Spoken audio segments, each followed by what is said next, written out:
all your festivities so far, have you remembered that Trinidad and Tobago is still without a sitting Integrity Commission?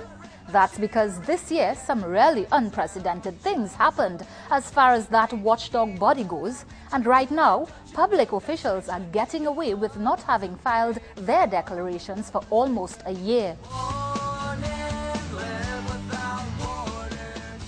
The country was stunned by the news in early February that, for the first time in history, the entire Integrity Commission had resigned following a court judgment by Justice Maureen Rogernaut Lee that the Commission had acted in bad faith in relation to the matter concerning Dr. Keith Rowley and the Land 8 issue. She ruled that the Commission was guilty of malfeasance and ordered that it paid damages and costs to the PNM Diego Martin West MP. But that was only the beginning. By April, UNC Siparia MP Kamla Persad-Bissessar threatened to sue President George Maxwell Richards for taking too long to appoint a new commission. For 2 months, we have been deprived of a right that has been granted, a statutory right, to make complaints. We have been deprived of that because of the delay in appointing the commissioners. I think there is a duty to tell the country why. Why is it that we are operating in breach of the Constitution by not having these commissioners appointed?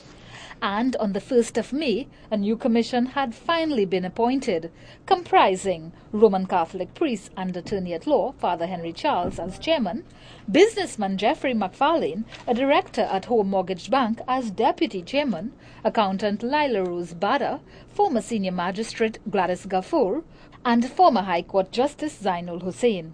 Within 10 days, however, all members of this new Integrity Commission had resigned. First, Justice Hussain, who said the president had promised him the deputy chairman post and never gave it to him. Then Mr. McFarlane, who legally could not serve on the board since he was a director of several state boards and therefore it would be a conflict of interest. Then Father Charles, after Express columnist Kevin Baldeo Singh revealed that he had plagiarized the New York Times in his own writings. And then the others, who simply didn't want to serve amid all this controversy.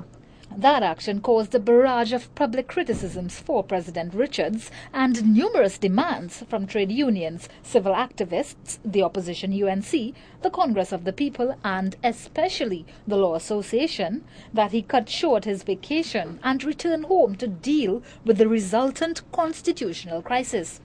President Richards did no such thing, prompting more calls from all these bodies and the public in general that he resign over his blatant error.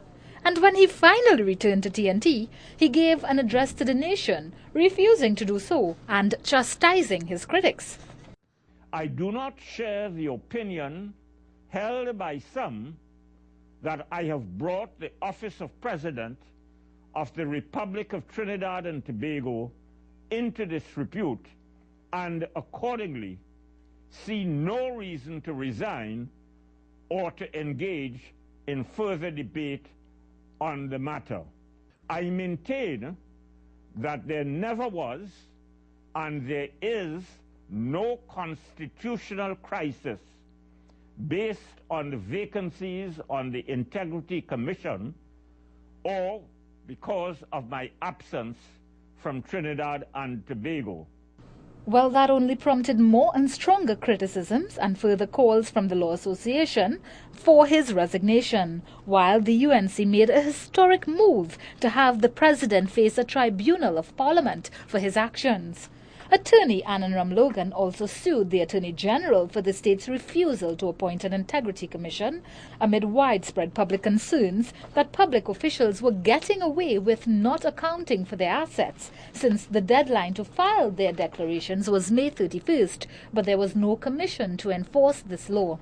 Several government ministers and state directors, like Health Minister Jerry Nares, Works and Transport Minister Colm Imbert, Finance Minister Karen Nunez Teixeira, Prime Minister Patrick Manning, and UDICA Chairman Calder Hart, were also being probed by the Commission, but those investigations have since stalled. The year has ended with the President still not appointing an Integrity Commission. I do think he needs legal advice as to who qualifies and who doesn't and so on. Every time he has to make an appointment for every commission, he must get the act and read every single thing. True, I think but it's those not right. That should be expected. Were of the those errors president. not elementary? When the fiasco took place and the media were looking for explanations and so on, it was a fundamental, now what we would call a Tiger Woods error. It was a fundamental error to say, I'm on vacation, don't bother me, I'll deal with this in a week's time. And It was very unfortunate, and the response was unfortunate too. And